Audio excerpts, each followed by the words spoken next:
2장입니다.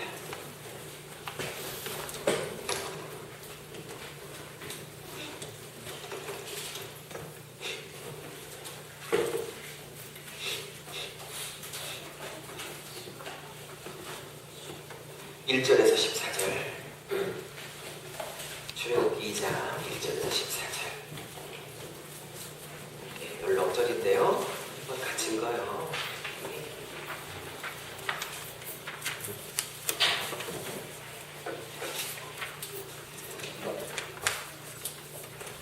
자, 하셨습니까? 네, 보세요. 하셨어요?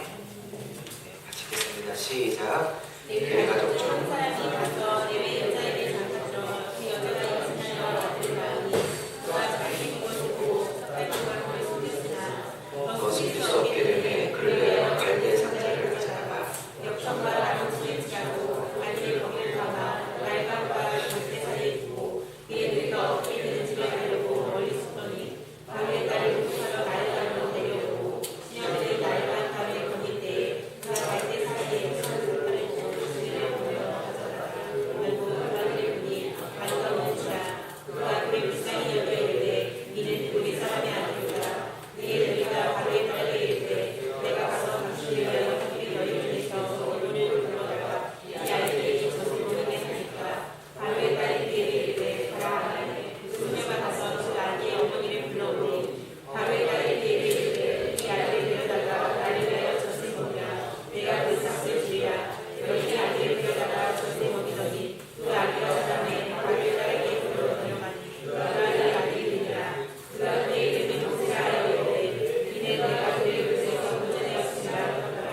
모세가 작성하기에 너는 자녀들에게 가셔서 그들의 그들에게 요동하는 것을 보더니 어떤 사람이 하나님을 인사하고 자기 문제를 주는 것을 본지라. 좌우를 살펴 사람이 없음을 보고 그의 속 사람을 죽여 오래주게 삼키지라. 그날 다시 하나님이 그들의 사람이 서서나오니라. 그 잘못한 사람에게 이르되 내가 없어야 농부를 주느냐 하매 그가 이르되 누가 너를 그들을 다스리는 자와 재판관을 선하느냐. 내가 이 사람을 죽인 것처럼 나를 죽이려느냐. 모세가 두려워하여 15절까지요. 내가 되었도다. 바로가 이를 듣고 모세를 죽이고자 하여 찾는지라. 모세가 바로의 낯을 피하여 미디안 땅에 머물며 하루는 오일 곁에 앉았더라. 25절까지입니다. 할렐루야. 하나님 찬양합니다. 하나님 우리를 사랑하시고 그 아들까지 죽기까지 우리를 사랑하셔 자녀 삼으셨습니다. 천국 가는 그날까지 이 믿음 붙들고 끝까지 한 분도 빠짐없이 다 승리하셨다가 하나님 부르시는 그날 우리 영원하신 아버지 분이 안겨 영원토록 행복을 누리는 모든 분들 되기를 바랍니다. 아멘. 여러분에게 인사하겠습니다. 하나님이 정말 사랑하십니다. 시작. 한 번 더 얘기해 주세요. 하나님이 크게 쓰실 거예요. 시작.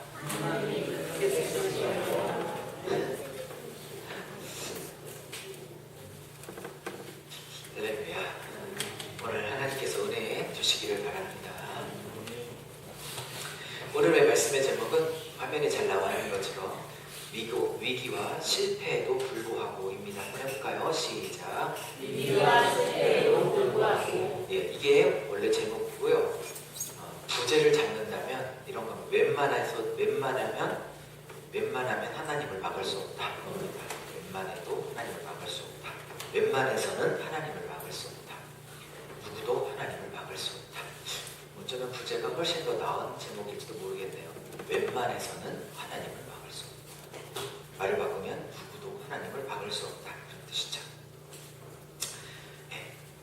큰 은혜가 있으시길 바랍니다. 출애굽기 강의를 이제 하기 시작한 지 오늘이 세 번째 시간입니다. 첫 주에는 제가 어떤 말씀을 드렸냐면 애굽이 이스라엘 백성을 400년 동안 노예로 괴롭히며 억압하며 핍박하며 노예로 부려먹고 있었어요. 그러나 그 애굽은 이스라엘 백성에게는 빨리 벗어나고 싶은 현실이고 고난이고 아픔이고 채찍이었지만 하나님 편에서는 그 애굽의 400년을 둠으로 이스라엘 백성이 400년 전에 70명으로 들어왔다가 400년 만에 300만 명이 되어 홍해를 건너 민족이 됩니다. 그렇죠? 그러므로 제가 첫날 3주 전 설교에서 이것을 얘기했습니다. 뭐냐면 애굽은 이스라엘 백성에게는 빨리 벗어나고 싶은 고난이요 아픔이요 현실이요 고통이지만 영적으로 보면 하나님의 시각으로 보면 이 애굽은 400년간은 이스라엘 백성을 키우고 성장한 하나님의 축복이었다고 말했습니다. 그러므로 제가 3주 전에 여러분이 당하고 있는 아픈 현실은 빨리 벗어나고 싶은 고통으로만 자꾸 보지 말고 이 아픈 현실을 통해서 하나님이 여러분을 얼마나 하나님의 자녀답게 키워내고 있는지, 얼마나 하나님의 자녀의 실력으로 그 근육을 강건하게 하고 있는지의 관점으로 봐야 한다고 말씀을 드렸습니다. 그렇게 하지 않으면 이 아픈 현실이 지긋지긋하기만 하고 이 아픈 현실을 빨리 벗어나게 하는 하나님만 기대하지 이 아픈 현실을 통해서 나의 신앙의 믿음의 실력을 길러내고 있는 하나님을 볼 수 없다고 말씀을 드렸습니다. 이해하셨죠? 한 칸 옆으로 이렇게 옮겨오시면 안 돼요. 네, 두 분, 안 보여서 눈을 좀 마주치며 설교를 좀 하게요. 감사합니다. 죄송해요. 그게 첫날의 주제였고요. 지난주는 뭐였냐면 3파로 일하시는 하나님이라는 말씀을 가지고 오늘을 나눴습니다. 이 말은 우리는 모세처럼 위대한 능력을 가져야만 하나님의 일을 할 것 같고 엘리야처럼 하늘에서 불을 내릴 만큼 기도발과 영발이 세야만 하나님이 쓰실 것 같고 또 그래야만 하나님이 나를 사용하실 것 같은, 그래서 내게 아직 엘리야처럼 능력이 없고 모세처럼 홍해를 가를 실력이 없으면 하나님이 나를 현재는 쓰시지 않고 있다라는 오해를 하게 된다는 말씀을 드렸어요. 하나님은 엘리야와 모세를 쓰시기 전에 하나님은 산파를 먼저 쓰심으로 우리 모두가 다 산파이지만 엘리야처럼 모세처럼 바울처럼 베드로처럼 유명하고 능력 있는 종이라 아무도 여겨지지 않지만 어쩌면 우리는 산파 쪽에 서 있는 사람이지만 하나님은 산파인 우리를 들어 이스라엘 백성 아기들을 다 살리는 일을 해내셨다고 말씀을 드렸습니다. 그러므로 우리는 자꾸 모세처럼 엘리야처럼 물질을 주세요. 모세처럼 엘리야처럼 사람들을 살릴 수 있는 세상에 힘을 주세요. 권세를 주세요. 물질을 주세요. 그거 없어서 아직 내가 하나님 앞에 쓰임 못 받고 있습니다라고 항변하지만 하나님은 지금 나의 현실과 나의 상황 속에서 이미 나를 많은 사람들을 살리는 사람으로 산파처럼 쓰고 있었다고 말씀을 드렸습니다. 아멘. 지난주 40분간 했던 설교를 또 하자면 오늘 설교를 못하니까 여기서 마무리하려고 하고요. 인터넷에 교회 홈페이지에 지난주 설교 올려놓으려고 하니까 다시 지난주 설교 40분짜리를 들으면 이 말이 무슨 말인지 충분히 이해하실 것입니다. 그러므로 자꾸 모세 되게 해달라고 하지 말고 엘리야 되게 해달라고 하지 말고 하나님이 이미 나를 모세처럼 엘리야처럼 쓰고 계신다는 사실을 믿으십시오. 왜냐하면 산파들이 애굽 황제 바로왕의 명령을 남자아이를 다 죽여버리고 딸이면 살려놓으라 했던 바로 황제의 명령을 어겨 하나님 말씀에 순종하지 않았다면 3장에 나와 이스라엘 백성을 구원할 주인공으로 등장할 그 유명한 모세 목사님은 탄생하지 않았어요. 산파가 있었기에 모세가 그 위대한 모세가 나온 것입니다. 그러므로 하나님은 이미 여러분을 모세처럼 엘리야처럼 쓰고 계시고 있다라고 말하고 있었습니다. 아멘. 이것이 지난주 설교의 골자였습니다. 오늘은 2장으로 이제 드디어 넘어와서 이제 드디어 출애굽을 주도할 하나님을 대리하여 주도할 모세 목사님이 아기로 태어나는 장면이 오늘의 본문입니다.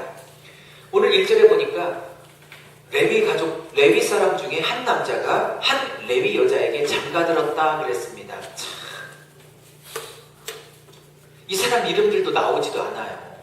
이 사람 이름들이 언제 나오냐면 저 6장에 가야 그 아비가 아므람이고 그 어미가 요게벳이라고 저 6장에 가서나 나와요. 아직 등장시키지도 않아요. 이런 식입니다. 하나님은 이름도 없는 사람들을 통해서 일하십니다. 그것을 6장에 나가나 얘기하고 있어요. 근데 재밌는 건 신약에 가면 히브리서 11장에 가면 히브리서를 아마 바울이 썼을 거라고 대부분 추정하는데 아무도 몰라요. 히브리서를 누가 썼는지. 거기 가면 11장에 가면 구약을 한 장에 11장 한 장에 구약에 나오는 믿음의 영웅들을 쫙 소개해요. 아브라함, 아벨, 요셉, 다윗 다 나와요. 하여튼 구약에 유명하다는 사람들이 다 나와요.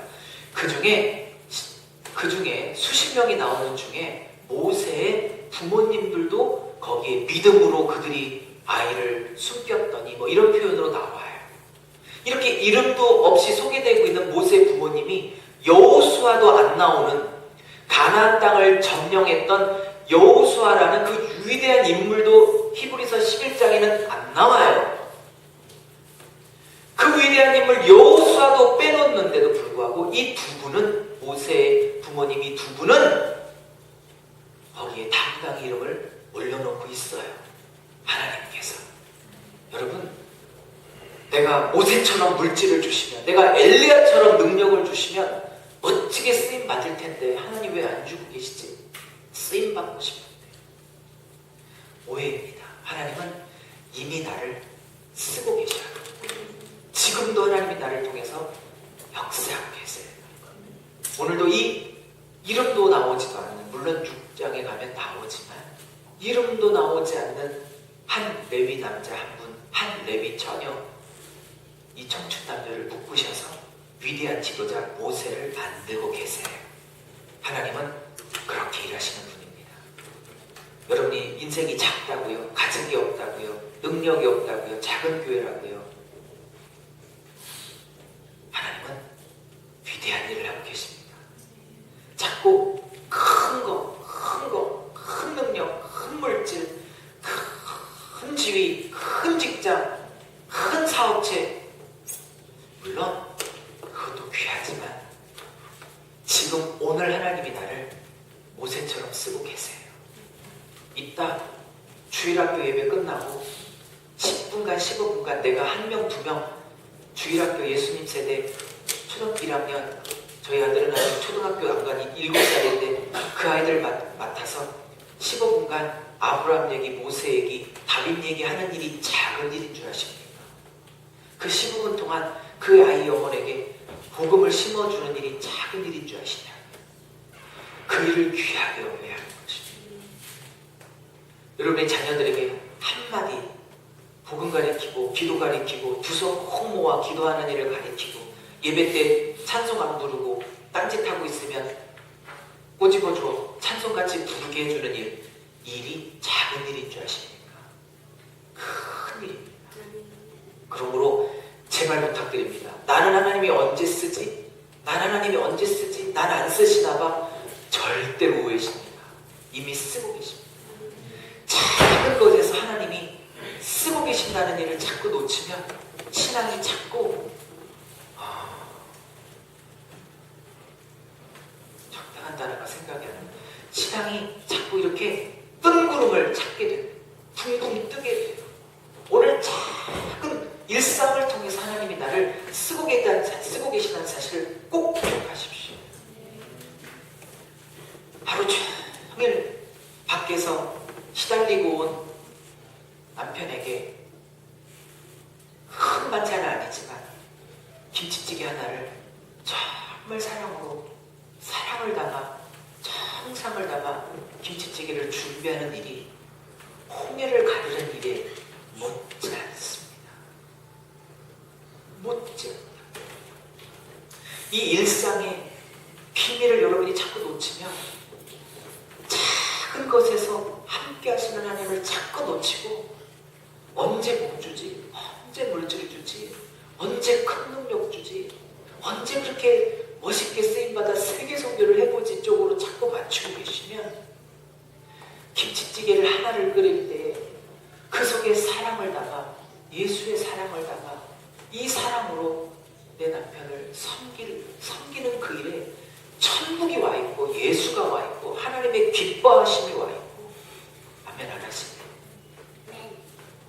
내가 언제다가 전 세계 사람들에게 복음을 전할까 여기에 자꾸 맞추면 주일학교 예배 마치고 10분간 내가 맡은 한두 명의 예수님 세대 초등학교 1, 2학년 아이들에게 10분간 15분간 큐티를 나누는 이 시간이 얼마나 귀한지를 자꾸 놓치게 된다. 세계 선교할 때 하나님이 함께 하시는 것처럼 내가 남편을 사랑으로 예수의 사랑으로 찌개를 하나 끓일 때 10분간 15분간 주일학교 아이들을 큐티를 정성을 최선을 다하여 그 본문을 나누는데 그곳에서도 하나님의 하나님 되심이 함께한다는 걸 놓치면 신앙이 자꾸 뜬구름을 걷게 돼요. 작은 것 속에서 하나님의 함께 계심을 믿으십시오. 지금 이 자리, 이 작은 70평이 채 안 되는 이 작은 교회 하나님의 함께 계심을 자꾸 놓치면 언제 교회가 큰 교회 되지? 라고 뜬구름을 자꾸 찾게 되는 것입니다. 아멘. 그래서 목사가 언제 저 성도가 저 집사가 언제 좀 제발 좀 견고한 믿음의 자리에 서지 여기에 자꾸 초점을 맞추면 좀 부족하고 연약하지만 자꾸 실수하고 실패하지만 그 집사, 그 성도가, 그 청년이 지금 이 순간에도 하나님의 사람으로 만들어지고 있다라는 이 순간에 하나님의 함께 하심을 목사가 자꾸 놓치게 돼요. 여러분도 똑같아요. 여러분의 남편과 아내와 자녀 답답하고 속 터지는 것이 있지만 완성품이 아니라 지금 하나님이 만들고 계시는 하나님의 이 순간에 함께 하심을 놓치면 자꾸 불평과 불만이 쌓이게 돼요. 오늘 작지만 이 현실을 꼭 하나님의 손길로 바라볼 수 있기를 축복합니다. 그래서 마음에 안 드는 구석이 살다가 보이고 데이트하다가 보이면 아직 완성이 아니지 이 사람이. 이렇게 보셔야 하는 거예요. 할렐루야. 자, 오늘은 시간이 가네요. 오늘은 이 본문에서 할 얘기가 진짜 많은데 다 자르고 한 가지만 얘기하고자 해요. 예전에는 말씀을 모를 때는 여기서 무슨 얘기하지 이렇게 했는데 하나님이 말씀을 조금 열어주니까 할 얘기가 너무 많아지기 시작했어요. 한 본문 안에서. 근데 이제는 무슨 유혹이 있냐면 다 전하고 싶은 유혹이 있는데 이거를 다 끊고 핵심 한 가지만 또렷하게 전하요.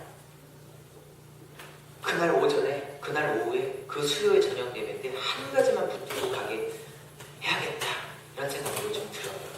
그래서 이것저것 말하고 싶은 말이 참 많은데 오늘 사실은 모세의 부모님이 얼마나 지혜롭고 이 영성이 얼마나 참 뛰어난가를 말하고 싶은 마음도 있지만 그건 혹시 이 본문을 다음에 할 때는 두 번째 그 얘기를 하고 오늘은 하나님 쪽으로만 초점을 맞춰 이 본문을 또렷하게 전하여 마치고자 합니다. 한 가지만 얘기하고 마치고자 합니다. 뭐냐면 이거예요.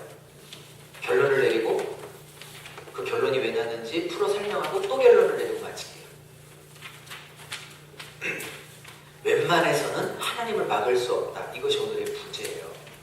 여러분, 하나님의 일을 하나님이 이루실 때 그냥 순탄하게 이루어지는 일은 하나도 없어요. 우리 인생탄도 그렇지 않아요. 우리 동철 형제가 수연자매를 이제 드디어 법적으로 아내를 얻기 전에 쉽게 얻어졌어요. 수연자매가 이렇게 호락호락 하던가요? 하여튼간 결혼하는 자매들은 결혼하기 전까지 호락하지 않아요. 호락호락하지 않아요. 왜? 그만한 가치가 있는 거예요. 남자가 한 여자를 평생을 내 아내가 되어주십시오라고 하는 건 그만한 가치가 있어서 그 정도 좀 유세를 떨만 해요. 좀 충분한 가치가 있다고 봅니다. 많은 것을 얻는 것은 결코 허락하지 않아요. 사단이 가만두지 않아요. 예수님이 이 땅에 태어나 십자가를 지려 이 땅에 오셨을 때 헤롯 대왕이 유대인의 왕이라고 소문이 나자 자기 지위가 위협을 받자 다 2살 아래 어린아이를 다 죽여버렸던 것처럼 사단은 하나님의 일을 가만히 손 놓고 있지 않아요. 오늘 이 모세라는 아이가 태어나면 사단은 이 백성이 모세를 통하여 홍해를 건너 하나님의 백성으로 가나안 땅에서 우뚝 세워질 거라는 걸 알아요. 그래서 간교한 교활한 사단은 마치 헤롯 대왕을 통하여 예수를 죽이려고 했던 것처럼 똑같이 바로 왕을 통하여 이제 곧 태어나게 될 모세를 아예 태어나자마자 죽여버리려고 바로 왕을 통해서 사단은 공격하기 시작합니다. 그래서 명령이 떨어졌어요. 다 죽여버려라. 남자면 다 죽여버리고 여자면 노예로 쓰려고 하니까 살려둬라. 그래서 이 두 부부가 아므람과 아브람이 아니고요. 아빠 이름이 미음 무람이에요. 발음이 좀 비슷하죠? 아므람과 요게벳이 애를 낳는데요. 오늘 2절에 보니까 그 여자가 임신하여 아들을 낳으니 그가 잘생긴 것을 봤대요. 그리고 석 달을 숨겨뒀대요. 이때 이 잘생겼다는 게 뭐냐면 히브리어로 토브예요. 토브. 저는요 우리 은찬이를 낳을 때는요 땅을 낳았더니 나자마자 제 아들이더라고요. 장모님이 딱 오셨는데 보시더니 유서방 아들이구만 그러시더라고요. 딱 보는 순간 저예요. 또 똑같더라고요. 은혁이를 딱 낳는 순간 장모님 오셨는데 내 딸 아들이구만 그러시더라고요. 은혁이를 보는 순간 그때 순간 저는 오정임을 본 줄 알았어요.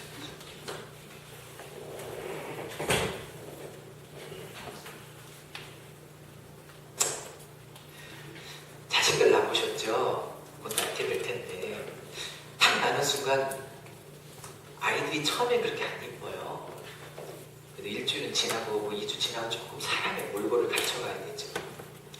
뭐 동의 안 하시는 분도 계십니다. 날 순간부터 이쁘다고 생각하는 사람도 있으시겠죠. 착각이지만 그렇게 보여요. 자, 시간이 빨리 해야겠어요. 여기서 잘생겼다. 요즘 전지현이 잘생겼다 성진하는 잘생겼. 여기서 잘생겼다는 건 히브리어로 토브예요. 근데 잘 보세요. 여기 중요한 단어가 들어가 있는데 이 잘생겼다는 게 물론 여러분의 아들과 딸처럼 애가 모세가 잘생겨서 잘생겼다라고 할 수도 있어요. 근데 히브리어에서 토브라고 말할 때는 외형이 잘생겼다고 할 때 토브란 단어를 안 쓰게 돼 있어요. 여기서 나오는 토브란 단어가 어디서 쓰였는지 그 용례를 보면 왜 이 단어들을 의도적으로 모세를 칭하고 있는지 알게 돼요. 자, 성경 하나를 찾아왔으니 보십시오. 창세기입니다. 창세기 거 보여주세요. 한번 읽어보세요. 자, 빨리 보여주세요. 시작. 하나님이 지으신 그 모든 것을 보시기에 심히 좋았더라. 저녁이 되고 아침이 되니 16째 날. 하나님이 천지창조를 6일 동안 다 하시고 인간까지 모든 걸 다 창조하시고 난 다음에 그 모든 만물을 보시고 난 다음에 보시기에 좋았더라 할 때 이 좋았더라, 보시기에 좋았더라 할 때 이 좋았더라가 토브예요. 하나님이 모든 만물을 보시고 내 맘에 쏙 들고 참 기쁘고 참 좋다 할 때 하셨던 단어가 토브예요. 토브. 이 단어는 뭐냐면 해를 딱 보시니까 해 모양이 좋네. 그런 거 백합화를 보시더니 참 이쁘네. 바다를 보시니까 참 이쁘네. 제가 좋아하는 광어를 보니까 참 좋아. 그런 게 아니에요. 외형을 보니까 좋았더라는 게 아니라 성경에서 좋았더라. 토브를 쓸 때는 하나의 경우에 토브를 쓸 때 어떤 거냐 이런 거예요. 하나님이 만드신 피조물을 하나님이 만드시고 그 피조물이 각자의 위치에 있어서 그 위치에서 하나님이 목적하신 그 목적을 다 드러내고 있을 때, 그 목적의 역할을 다 감당하고 있었을 때, 어머, 저 피조물이 내가 의도한 위치에 있어? 그 내가 목적했던 기능을 다 발휘하고 있네. 이럴 때 토부를 쓰시는 것입니다. 아멘. 자, 절 보세요. 왜 박수 치냐면 좋은 분이 많아서. 오늘 설교가 은혜가 안 되시네. 좋으시는 분이니까. 자, 모세를 보고 잘생겼다 이렇게 전전 노래하는 것처럼 토부 했다는 것은 모세가 단순히 잘생겼다는, 외형이 잘생겼다는 뜻이 아니라 뭐냐면 이 아이가 하나님의 목적을 이룰 아이라고 성경이 말하고 있는 거예요. 하나님의 목적을 이루는 것을 보고 하나님의 섭리를 이룰 아이, 출애굽시킬 수 있는 영적인 지도자, 내 백성을 애굽에서 꺼낼 수 있는 그 목적을 이룰 수 있는 아이, 이루고자 하는 아이, 그 목적 때문에 태어난 아이, 그 목적을, 하나님의 목적을 이루는 아이, 내 섭리를 이룰 수 있는 그 아이, 하나님의 섭리와 관계되어 잘생겼다고 하는 거예요. 할렐루야. 그러면 이 세상에 어느 한 사람도 하나님의 목적 없이 태어난 사람이 없다면 이 땅의 천여천각 모두는 다 토부인 거예요. 모두가 다 잘생긴 거예요. 옆 사람 한번 보십시오. 잘생겼어요? 이뻤어요? 잘생기고 이뻤죠? 근데 지금 이거를 아니 잘 안 생겼는데, 못생겼는데, 안 이쁜데 라고 말하는 건 철저하게 세상 관점으로 사람을 보고 있는 거예요. 누군가가 잘생겼다고 하는 것은 이쁘고 몸매 좋고 멋있고 조각미남, 장동건, 송중기 이런 것을 말하는 건 세상 관점이고, 적어도 하나님의 말씀을 알고 하나님의 기준을 아는 자들은 외형이 어떻게 생겼간에 그는 다 잘생겨 보여야 하는 거예요. 다 톱으로 보여야 하는 거예요. 그래서 우리 교회 주일학교 아이들을 봤을 때 쟤보단 얘가 더 잘생겼어, 쟤보단 얘가 더 이뻐, 그렇게 말하면 안 되는 거예요. 다 하나님의 목적이 각각 다르겠고 그 목적을 위해서 하나님이 다 어머니 뱃속을 통해서 내어주셨기 때문에 그들에게는 다 하나님의 좋았더라가 이미 있는 거예요. 하나님의 토부가 다 있는 거예요. 여러분 보실 때 잘생겼다고 말해주십시오. 이쁘다고 말해주십시오. 그것이 거듭난 자의 눈인 것입니다. 모세는 그래서 하나님의 목적을 이룰 자로 태어났습니다. 근데 문제는 숨겨놓고 키우는데, 석 달을 키우는데 소리가 너무 큰 거예요. 석 달 동안 애가 울 때마다, 여러분 저도 애를 낳지만 낳자마자 울어요. 배고프도 울고 기저귀에 똥 쌌다고 울고 그냥 심심하면 울고 애들이 그냥 무조건 울어. 그냥 시도 때도 없이. 그거를 석 달을 숨겼으니 그만큼 마음의 애간장이 얼마나 힘들었겠어요. 소리가 새나가면 즉시 죽는데 키우다 석 달이 넘어가니까 이제 목소리가 우렁차니까 이걸 방법이 없어요. 그래갖고 죽일 수는 없고 어떻게 했냐면 갈대 상자를 엮어서 거기 역청을 칠했어요. 역청이란 건 방수제예요. 못 들어오게, 물이 못 들어오게 잘 칠해가지고 거기다가 애를 잘 싸서 담아놓고 나일강 물에, 애굽에, 이집트의 나일강 물에 띄워놨어요. 그리고 믿음으로 기도했겠죠. 여기서 할 말이 굉장히 많은데 그냥 약하려고 그래요. 생략하려고 그래요. 근데 신기한 건 있죠. 마침 공주가, 이때 공주는 누구냐면 역사상으로 투트모스 1세의 딸인 하셉수트라는 공주가 있었어요. 투트모스 1세가 딸이 하나 있었는데 그게 하셉수트라고 그래요. 역사적으로 증명이 되었어요. 이 하셉수트 여자가 목욕을 하게 된 거예요. 이 여자가 얼마나 막강했던 왕이냐면 자기 남편이 하셉수트 2세인데 그 2세가 일찍 죽어요. 일찍 죽어서 자기는 애가 없어요. 딸이 하나 있었는데 딸도 일찍 죽어서 이 여자는 평생 자기 자식이 없었어요. 그래서 후척으로 얻었던 아들이 투트모스 3세가 되는 거죠. 그가 너무 어렸기 때문에 실권은 누가 쥐고 있었느냐? 이 하셉수트, 이 여자가 몇십 년 동안 애굽의 실제적인 권세를 다 쥐고 있었던 막강한 황제는 아니었지라도 거의 황제였어. 그 여자 밑에 이제 양자로 들어가게 되는 거죠. 근데 애가 없으니까 왕이니까 나일강에 목욕하러 와요. 왜 나일강에 목욕하러 왔냐면 이미 그 왕궁에 뭐 어마어마한 목욕 시설이 다 갖춰져 있는데도 불구하고 나일강에 왜 왔냐면 이 나일강은 애굽에 있어서 우리나라 금강과 같은 그런 하찮은 강이 아니라 나일강은 애굽 사람들에게는 뭐냐면 풍요의 강이에요. 그래서 하나님께서 바로왕을 꺾을 때 10가지 재앙을 줄 때 첫 번째 재앙을 나일강을 피로 만들었죠. 그만큼 나일강이 이스라엘 애굽 백성들에게는 가장 최고의 신이었어요. 풍요를 가져주는 신. 그래서 무슨 전설이 있었냐면 애굽 나일강에서 몸을 씻고 목욕 재개하고 남편과 동침을 하면 애를 낳을 것이라는 그런 그들의 관습이 있었기 때문에 애를 못 낳고 있던 이 하셉수트 이 공주가 여기서 몸을 씻고 애 낳을 준비를 하고 온 거지 물이 없어서 이 나일강에 온 건 아니잖아요. 자, 목욕하고 있는데 상자가 하나 딱딱 떠오는 거예요. 열어봤더니 아기가 하나 울고 있는 거예요. 오늘 본문 읽어봤죠? 이거 히브리 사람이네, 유태인이네. 근데 열어보는 순간 오늘 성경에 뭐라고 그러죠? 그가 불쌍히 여겨 이렇게 나오죠. 맞죠? 자, 저 보세요. 이제 본문 설명 다 끝났어요. 그래서 그가 이제 양자로 들여. 근데 참 재밌는 건요. 이 모세의 언니 미리암이 동생이 떠내려가는 것을 보고 안타까워서 쫓아오고 있었어요. 근데 이 공주가 양자로 삼을 마음을 딱 갖는 걸 보고 유모가 필요하지 않으세요? 라고 말을 건네죠. 그래서 그 유모가 누가 되냐면 엄마가 되죠. 오늘 본문을 잘 읽어보면 그 아이가 이 하세수트 여왕 궁궐에 간 게 아니고 이 아이를 엄마 집에서 키웠다가 충분히 먹이고 난 다음에 다시 왕궁으로 데려왔다는 표현을 하는 걸 보면 엄마 집에서 보내어 몇 년을 키우다가 한 5, 6년 후에 왕궁으로 데려왔다는 사실을 알게 돼요. 본문을 잘 읽으면 하나님이 기가 막힌 섭리죠.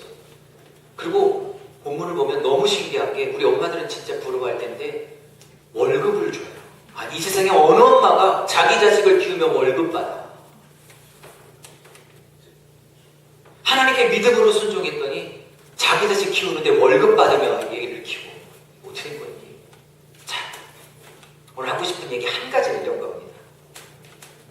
사단은, 바로는, 세상은 여러분과 저를 그리고 하나님의 일을, 모세를 어떤 식으로 간에 죽이려고 해요. 어떤 식으로 간에 방해해요. 그래서 오늘 제목이 위기예요. 그렇죠? 근데 하나님은 이 위기를, 이 사단의 방해를, 이 바로의 방해를, 이 바로의 죽음의 위협을 하나님은 어떻게 하셨냐면 모세를 왕자로 만드는 일로 직통하게 만드는 계기로 쓰셨어요. 이 위기가 하나님의 일을 방해하는 게 아니라, 잘 들으세요. 이 위기가 하나님의 일을 방해하는 것으로 사단은 의도했지만, 바로는 의도했지만, 이 말 이해하세요? 하나님은 이 위기를 하나님의 일을 이루는 직통 코스로 쓰세요. 그러니까 우리에게는 위기가 위기지만 하나님이 이 위기를 잡으면, 내 인생의 위기가 하나님 앞에 들려지면 이 위기가 하나님의 일을 이루는 직통 코스가 돼요. 생각해 보십시오. 모세가 어떻게 이스라엘 백성을 구해낼 수 있었겠어요? 그러니까 왕자의 신분이 있었기 때문에 가능한 거고, 그새가 창세기, 출애굽기, 레위기, 민수기, 신명기, 모세 오경을 쓰게 된 그 모든 애굽 문자를 그가 다 어떻게 배웠겠어요? 그가 왕자가 아니었으면 이것을 배울 길이 없는 거예요. 그러면 모세 오경은 우리에게 없는 것입니다. 하나님이 어떻게 생각하면 2014년 우리에게 모세 오경이라는 하나님의 글자를 담아내기 위해서 모세를 또 왕자로 등극시킨 이유도 있는 것이에요. 할렐루야. 여러분,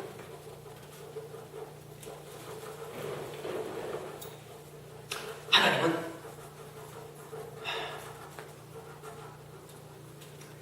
이렇게 많은 사람들이 착각해요. 하나님은 우리의 성공을 통해서 일하신다고. 잘 들어보세요. 이게 결론이니까. 이게 우리의 생각이에요. 이런 거예요.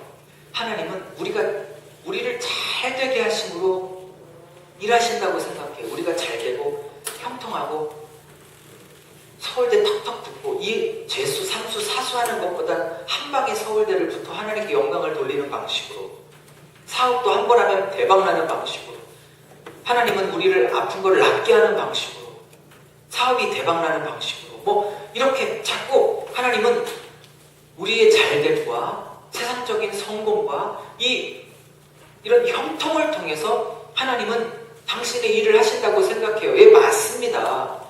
맞아요. 그렇게 하나님은 일하십니다. 근데 하나님은 또 이렇게도 일하십니다. 하나님은 우리가 넘어지고 실패하고 위기를 겪고 아픔을 겪고 고난을 겪고 실수하고 이 모든 걸 통해서도 하나님은 일하십니다. 위기가, 실패가 그대로 위기로 끝나지 않고 실패가 실패로 끝나지 않는 것은 하나님이 그 위기를 통해서 일하시는 하나님이 있기 때문입니다. 그러므로 제 결론은 이거예요. 아니, 성경의 결론은 이거예요. 내가 못났고, 내가 못됐고, 내가 실패했고, 내가 실수했고, 그것 때문에 하나님의 일이 방해되었다고 생각하지 마십시오. 하나님은 내가 못난 것으로 방해받지 않습니다. 내가 못된 것으로 방해받지 않습니다.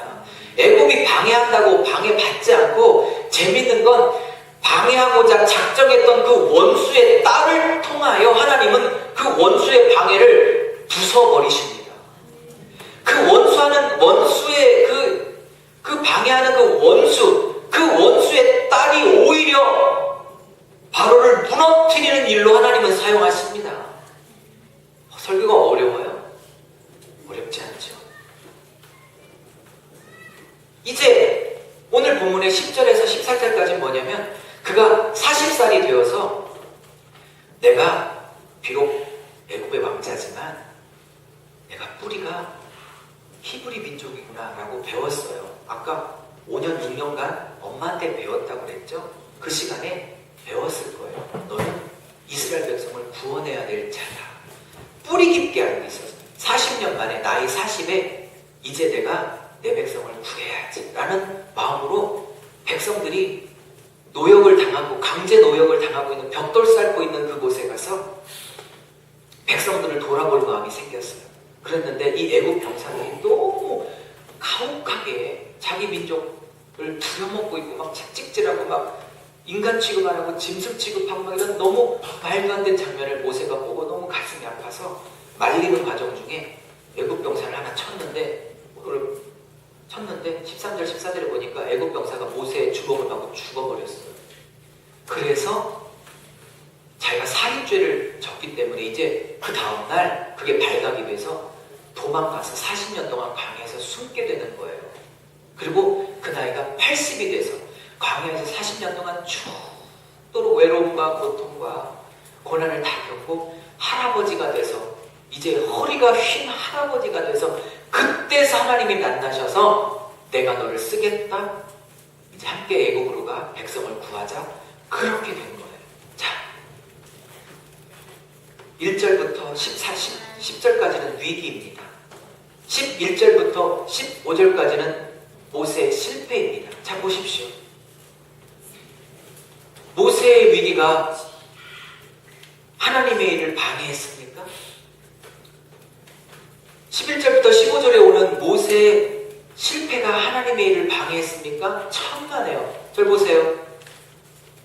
10절부터 11절부터 15절까지에 있는 모세의 실패는 하나님에게는 성공이에요. 왜냐? 모세가 40살에 자기의 힘으로 이 일을 하겠다고 했을 때 하나님은 그것을 거부하셨어요.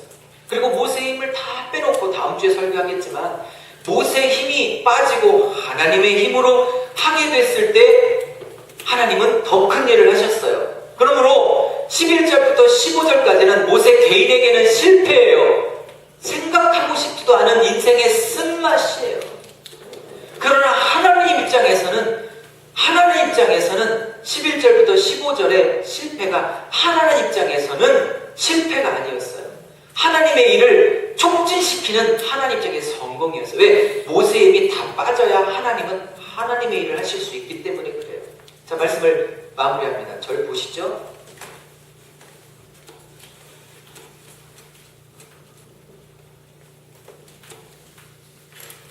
오늘 1절부터 15절까지 여러분이 잘 살펴보면 하나님이란 단어는 한마디도 없어요. 한마디, 한 단어 없어요. 근데 잘 보십시오. 성경에 어디 1절부터 11절까지 하나님이란 단어가 없습니다. 근데 잘 보십시오. 오늘 1절부터 15절까지 하나님이 곳곳에 숨어 계십니다.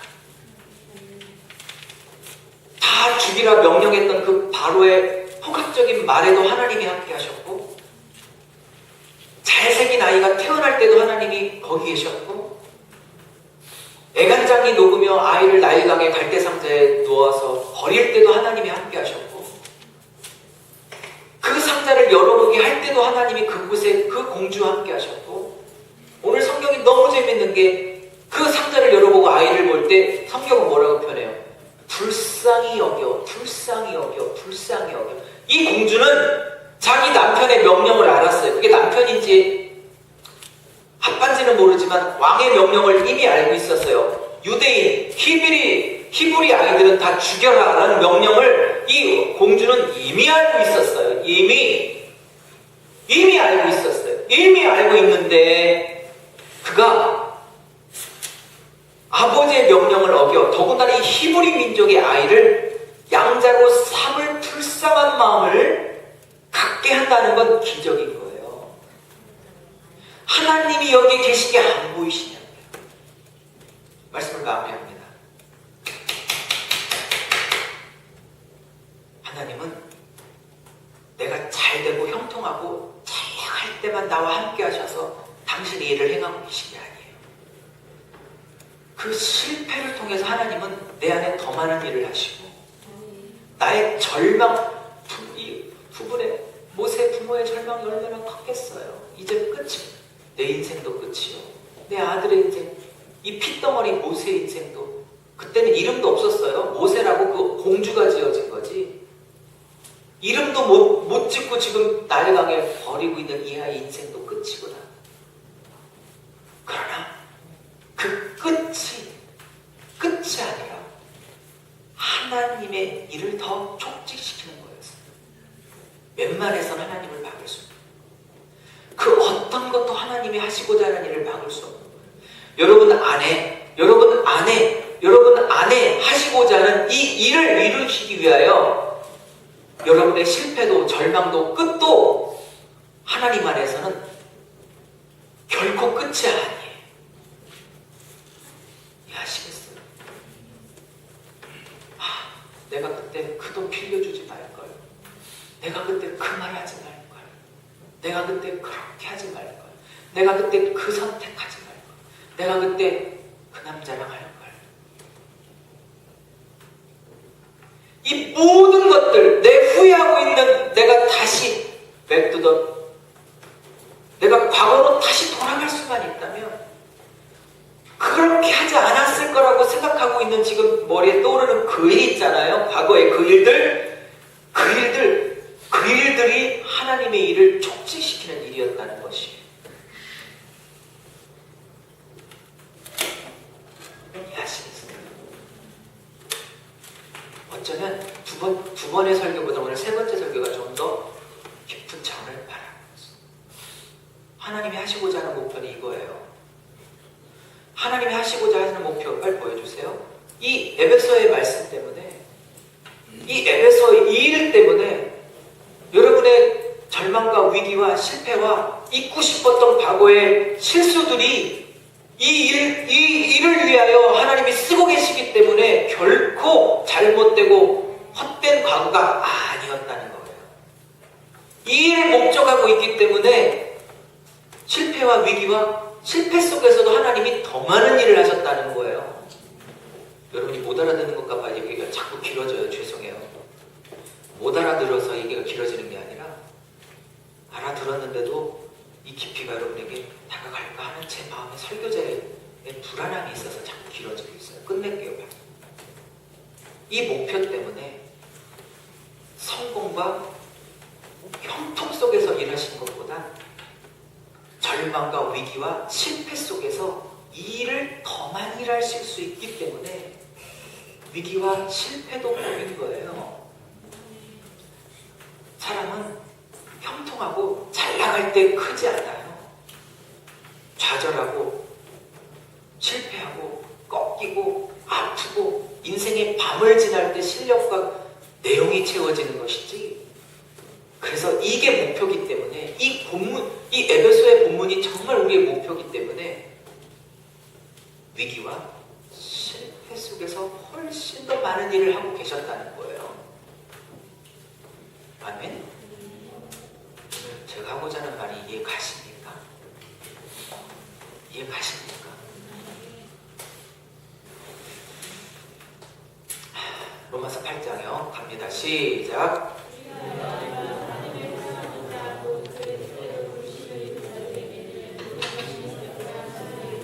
아멘. 거기까지. 이 모든 것 속에는 여러분은 자꾸 뭘 생각하냐면 자꾸 성공이고 형통이고 잘 나가는 것이고 대박 이런 것만 자꾸. 그러나 이 모든 것에서는 오늘 2장 2가지 사건이 다 들어가요. 왜? 그 다음에요. 시작.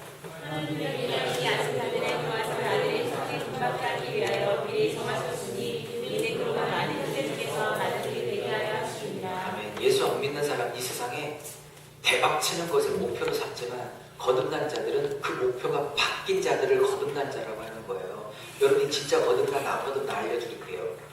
진짜 인생의 목표가 뭐예요? 잘 먹고 잘 사는 거? 그건 거듭나지 않은 자의 목표예요. 거듭난 자의 목표는 뭐냐? 지금 30절에 나오는 29절에 나오는 중반에 나오는 그거예요.